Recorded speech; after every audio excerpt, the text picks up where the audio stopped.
On Monday afternoon, Jeff Passan of ESPN released an excerpt of the United States Treasury Department's letter to Major League Baseball in which they deemed the agreement between MLB and the Cuban Baseball Federation as unauthorized.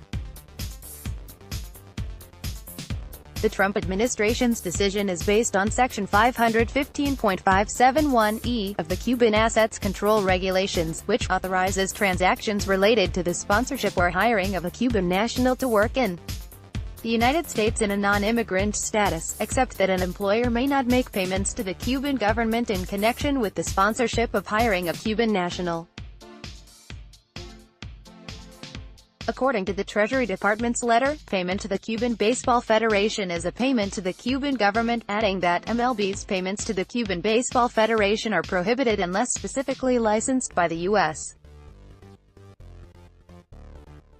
Department of the Treasury's Office of Foreign Assets Control (OFAC), before giving MLB the option to seek a specific license from the OFAC.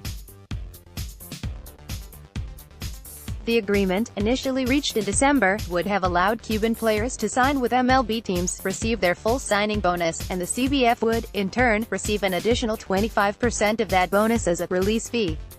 This process would have all but negated the human trafficking aspect of the dangerous terrain Cuban defectors have had to face in order to play Major League Baseball.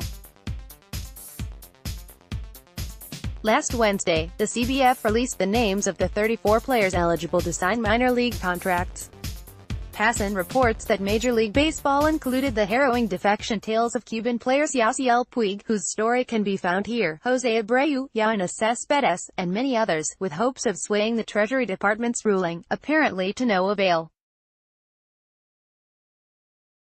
We'll keep you posted as new information becomes available.